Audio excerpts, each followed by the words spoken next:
Hello, it's good to have you here with us at church. When my son John was 3, we used to go to playgroup. We lived in Babinda and we drove about half an hourish along the road to a little town called Mirrawinny for playgroup. I loved playgroup because I got to see some other mums, and John loved the toys. At that age, he was very disinterested in the other kids. They were just furniture between him and the toys he wanted. So he sort of took to hitting and shoving them out of the way. And I tried to deal with that in a number of ways. I talked to him about it and explained that it was really bad behaviour and you couldn't do that. We tried redirecting his attention. I tried rewarding him. We tried star charts. Nothing worked. John just kept on shoving and hitting other kids. I started giving him timeouts, and the timeouts kept getting longer and longer, and John just kept on shoving and hitting other kids. It went on and on for a long time until finally one day it got really bad. We had just arrived at playgroup, and John got straight out of the car and ran over to the sandpit to play, and there was his friend Jed, and he picked up the pink shovel and whacked Jed in the head with it. And I said, right, that's enough. And I picked up John and our gear, put us back in the car and drove home. And this was shocking for John. He was just overwhelmed and he cried all the way home. But why are we going home? Because you hit Jed with the pink shovel. But why should we go home? We didn't even go to playgroup, I said. Because you hit Jed with the pink shovel. And when we got home, we got out the sentence book. We had a sort of diary that we kept most days. And we'd do something in the day and come home, and he'd think of a sentence about it. And I'd write it down at the top, and then he'd draw a picture of it. And we got out the sentence book, and his sentence for the day says, I hit Jed with the pink shovel and we came home. I said, and where are we now? We're not at playgroup. He said, we're home. And I said, why are we home? Because I hit Jed with the pink shovel. And I really wanted John to get the message. And it sort of was about that time that he turned a corner and stopped hitting kids so much. And what I liked about that is that the punishment really fit the crime. And what I kept saying to John is, if you can't play kindly with other children, you can't play with them at all. I'll take you away. A story about crime and punishment. We're going to have a look at another story in the Bible in Numbers chapter 21, another crime and punishment story. It's not very long, but it's very odd. And one of the odd things about it is that at first glance, the punishment doesn't seem to fit the crime. You get this odd feeling that that's a strange way for these people to be punished for their crime. So let's have a look at it. It's in the book of Numbers. You might remember last time we had a look at the book of Numbers. We did a little review of who wrote it and what were the dates and what was the purpose of the book. It's a good thing to do whenever you study a book of the Bible. The book of Numbers was written by Moses about 1400 years before Jesus was born. It's the fourth book in the Bible of what we call the Pentateuch, the first 5 books, which were all credited to Moses as an author. It tells their 40-year journey leaving Egypt and arriving at the Promised Land. And you may remember from our previous lessons from the book of Numbers that that's not its original name. That name was given to it when it was translated into Latin. But originally in the Hebrew, the name of this book was a word, Bamidbar. I wonder if you can remember what it meant. It means in the wilderness. This is the story of the people's travels in the wilderness. And it was written down for much the same reason that I had that conversation with John in the sentence book. I wanted him to learn from his experiences. I wanted him to think about it and draw pictures about it and talk about it so that he would learn about it. And the book of Numbers is like that. It's given to the people so they had these hard experiences and they were just learning what it meant to be the people of God. So here's the passage, and if you're at home, you might like to read along with me as I read it. It's only 5 verses long. Numbers chapter 21 and verses 4 to 9. They travelled from Mount Hor along the route to the Red Sea to go around Edom. But the people grew impatient on the way. They spoke against God and against Moses. And they said, why have you brought us up out of Egypt to die in the wilderness? There is no bread, there is no water, and we detest this miserable food. Then the Lord sent venomous snakes among them, and they bit the people, and many Israelites died. The people came to Moses and said, we sinned when we spoke against the Lord and against you. Pray that the Lord will take the snakes away from us. So Moses prayed for the people. The Lord said to Moses, make a snake and put it up on a pole, and anyone who is bitten can look at it and live. So Moses made a bronze snake and put it up on a pole. Then when anyone was bitten by a snake, they looked at the bronze snake and they lived. And that's the end of that story. The sin that we're dealing with here is the sin of complaining. And the people of Israel complained. The books of Exodus and Numbers are full. Almost every chapter begins with some description of the people's complaining. There are 14 separate times of this group of people recording a major rebellion or complaint. This is a list of them. It starts off in Exodus 5, while they're still getting ready to leave Egypt, and they complain about the leadership of Moses. Exodus 14, they come to the Red Sea and they say, why have you brought us out here to die at the hands of Pharaoh and his army? And it just goes on and on. They complain about water and food and water again. In Exodus 32, they complain about how long it is a wait since Moses went up onto the mountain. That's the time they made the golden calf. In Numbers 11, they complain, we don't know what they complained about then, but it says they raged against the Lord and the Lord sent fire among them. And then later in Numbers 11, the food again. Numbers 12, Miriam and Aaron have a rebellion against Moses and say maybe we should lead the people. Then they complain about the promised land, that it's too dangerous to go into. There's giants there. We can't possibly go there. More rebellions against Moses' leadership and about water, and then the one we come to in Numbers chapter 21. And God just got sick of it. And I think anyone who's been a parent and had a complaining child knows what that feels like. You just get sick of it. And God talks about this. He says, how long will this people despise me? And how long will they not believe in me in spite of all the signs I've done among them? And he did some pretty big, amazing signs. All the plagues in Egypt, the parting of the Red Sea, the pillar of cloud and the pillar of fire that led them. But every time a new difficulty came along, once again, they're full of doubt. And the Bible often says they tested the Lord. They ask, is the Lord among us or not? Is he really our God? Are we really his people? Is he really leading us? Is there really a promised land at the end of this? And Exodus describes that as testing the Lord, and you often get that phrase.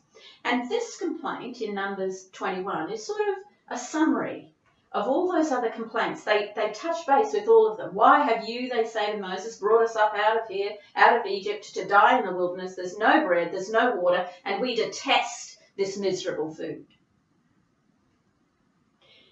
In the sin of complaining, they complained against both God and Moses, and that's described in verse 5 and a bit later, where they acknowledged their sin was against both God and Moses. They're complaining against God's provision of an exodus out of Egypt, which they asked him for. They're complaining about the God's provision of food and water for them. They're complaining about the leader God appointed for them. It's that sin of persistent complaining. And I know when I was younger, I used to read the book of Exodus and the book of Numbers and just think, these people are dreadful. All they do is complain. But I guess as I get a bit older, I look at it and I think, I can imagine complaining about those things. It was a long journey. It was 40 years. It was a lot of hard experiences. It wasn't easy for them. It wasn't always comfortable. And the things they were provided with sometimes must have seemed like it wasn't enough. And they might have felt like their lives were at risk. Then in the story, you come to the description of their punishment. And again, when you read it, it's odd. The punishment God sent among them because they complained was snakes, poisonous snakes. One part of the scriptures calls them fiery snakes. And there's sort of a misfit, isn't there, between the punishment and the crime. If their crime was complaining, maybe God could have done something to do with their mouth. God could have struck them dumb or made their tongue swell up. If you can't speak nicely, you won't speak at all, sort of thing. But he sent snakes. I guess at a push, you could say to yourself, well, the New Testament talks about the tongue being a fiery thing and a dart and those sorts of things. But it's a bit of a push. It really is an odd fit.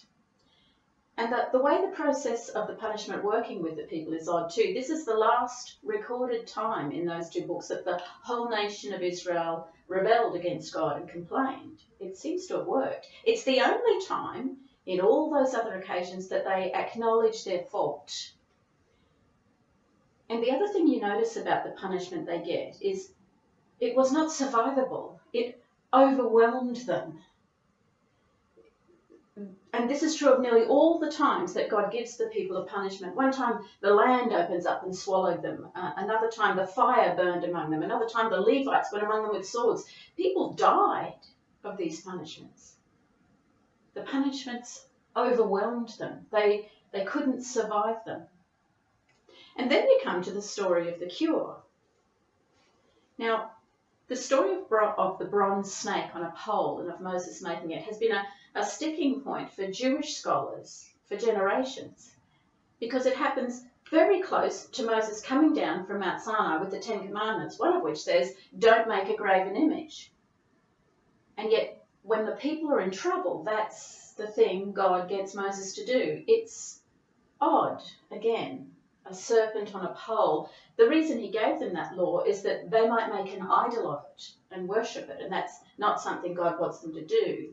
And it isn't only that part of it that's odd, it's the process of the cure. What you did if you got bitten by this poisonous serpent, you were in all this pain, you just had to go and look at the snake. I mean, that's strange. God's not telling them, stop the sin of complaining. Just look at it and you'll be cured. I don't know about your parenting strategies. I don't know what you did with your kids when they were little, but I try to imagine getting a pink shovel and putting it on a stick and holding it up in front of John and saying, every time you think you're going to hit another kid, look at the pink shovel. I mean, I just don't know that would work. It's an odd sort of a cure, and it doesn't really seem to fit. The use of a snake, for God to have sent this particular punishment, I don't know, he could have sent bugs or one of the plagues from Egypt or something, but he chose snakes. It's an odd choice. Snakes occur in the Bible quite a lot, and every time they do, they're really consistently a symbol for one thing. There's a snake there in the garden. There's snakes in the court of Pharaoh when Moses needs to turn his staff into a snake and the other guys turn their staffs into snakes. It's here in the wilderness. It's in the end times account, the ancient dragon or the ancient serpent, it's called, in the book of Revelation. And the serpent is a symbol for Satan. It's a symbol for the deceiver, the tempter, the evil one who is bent on the destruction of this world. It's a symbol for the one who is the enemy of our souls. Why, when God could have picked anything to send among the people, did he choose a snake? Part of the answer comes in the New Testament. And I guess if you look at that symbol, that ultimate symbol for evil, and you look at Jesus and you said, well, Jesus is like the snake, at first glance that looks like a really insulting thing to say. But actually it was Jesus who said that. He looked at the symbol of a serpent in the wilderness, the ultimate symbol of evil in the Bible, and he makes a comparison between himself and those events. It happened in John chapter 3, verse 10, when Jesus is talking with Nicodemus. And the background of the conversation is Nicodemus is asking questions, and Jesus is saying, you're Israel's teacher and you don't understand these things. He talks about heavenly things and earthly things. He talks about the one who came from heaven, the Son of Man. And then comes this quote, just as Moses lifted up the snake in the wilderness, Jesus says, as he's talking to Nicodemus, so must the Son of Man be lifted up, that everyone who believes may have eternal life in him. It's really interesting. Jesus became sin on our behalf. 2 Corinthians says, God made him who had no sin to be sin for us, so that in him we might become the righteousness of God. That's the comparison Jesus makes between himself and the serpent. He became that dreadful thing that's a symbol of everything evil.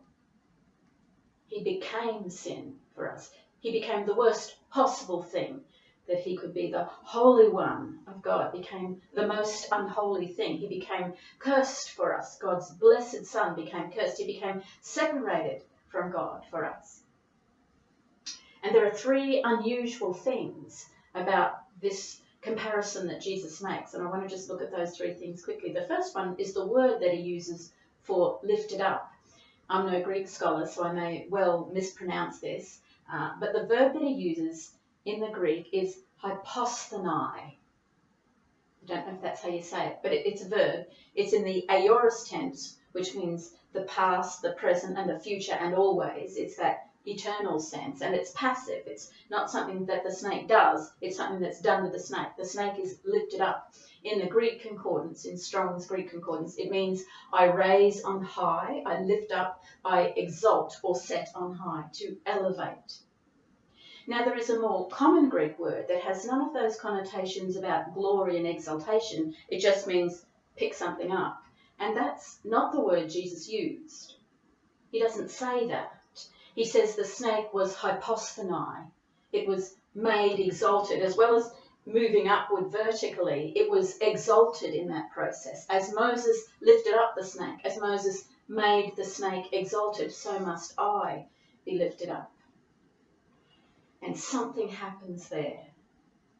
The evil of sin was not only conquered, but it was transformed into a remedy in that moment. Sin was nailed to the cross when the eternal Son of God died to make salvation for mankind.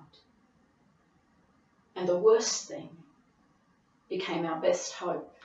As the snake was the saving of the Israelite people, so the cross is the saving of humanity. The thing that was most wrong was twisted into a thing that is most right in God's hands. And all things are redeemable, even evil, even our sin, even our death. Romans 8 talks about in all things God works for the good of those who love him.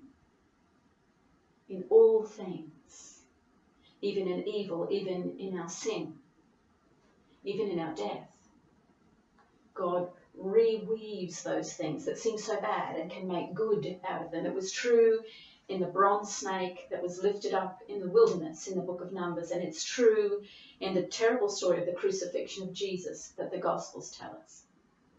The second thing about Jesus' remarks that's unusual is he adds the phrase, in the wilderness. Now, Nicodemus and any Jewish person who heard his conversation would understand that if he said, as Moses lifted up the bronze snake, he didn't need to add that phrase, in the wilderness, but he does.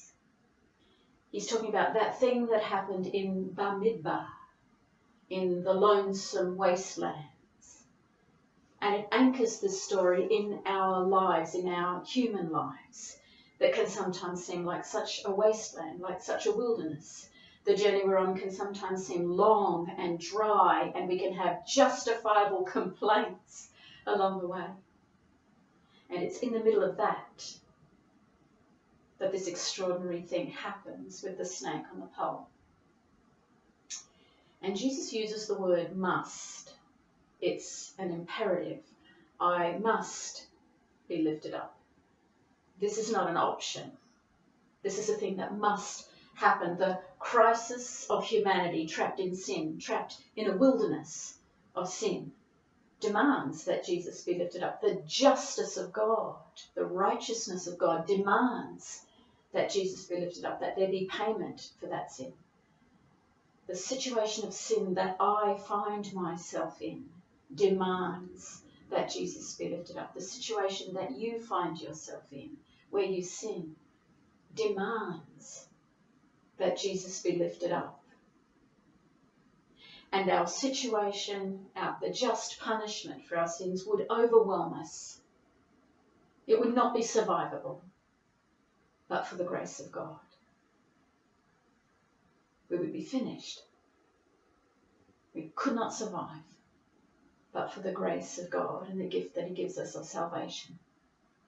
There's a commentary written by a guy called Ellicott, and he says this: Nicodemus knew the healing power of the serpent was that in that it led men to trust in Yahweh, who gave it. It wasn't that the snake healed them. It wasn't that it was magical or full of power and made them better. It was the process of looking at the snake got them to look at Yahweh, who appointed that as a process for their cure. There's a thing called the Targum. It's the Jerusalem Targum is a commentary that Jewish people use, and it says their faces were to be fixed on their Father who is in heaven. And this is the point at which suddenly the punishment does fit the crime. Because whatever the crime is, this is the best possible cure for it. This is the best possible punishment and the best possible redemption for it, all in one. Whatever the sin is, to have your faces fixed upon the Father who is in heaven is the best possible response. It's the only survivable one for us. The people didn't have to do anything to heal themselves from being bitten by those snakes. They just had to look at the Father. Isaiah 45 says the same is true of all humanity. God said to people, turn to me and be saved, all you ends of the earth, for I am God and there is no other. You just look. Because there's nothing you can do to save yourself. All you have to do is look, and he does the work for you. All you do is receive. It's why the Gospels call it a free gift. There's an odd little codicil to this story, and we read about it in 2 Kings chapter 18, where the writer is describing the reign of kings. And this one was Hezekiah. He was young. He did this, he did that. And it says there, he broke into pieces the bronze snake that Moses had made. For up to that time, the Israelites had been burning incense to it. It was called Nehushtan. And if you go to Mount Nebo in Israel today, there's a high point on the mountain where you can look out over the whole land that was once Canaan, where they believe Moses stood and looked out over the land that he wouldn't be allowed into. And they wanted to build a memorial to Moses there. And they remade Nehushtan. They made a bronze sculpture of a snake. And it was a problem for the people of Israel because they thought it was curing them. They were offering sacrifices to it. They were treating it like a god. People can make idols out of a cure. It's Henry David Thoreau who said, it's not what you look at that matters, but what you see. And I guess if you look at that memorial and you see a bronze snake and you say in the same way that Aaron said to the people when he made the calf, look, O Israel, here are the gods that brought you out of Egypt. If that's what you see, there's a problem there. But if you look at it as the Gospels intend and you see a type of Jesus, a precursor to the coming Christ. If you look at him, you see him with his arms stretched out over the whole promised land and over all the people of the world. That's how God intends that you should see it. That's how Jesus redefined it for us. And the God who said, turn to me and be saved, all you ends of the earth, for I am God and there is no other, can speak through this strange little story in the book of Numbers too. It's a verse that makes me remember that chorus that we used to sing a lot that says, turn your eyes upon Jesus. Look full in his wonderful face, and the things of earth grow strangely dim in the light of his glory and grace.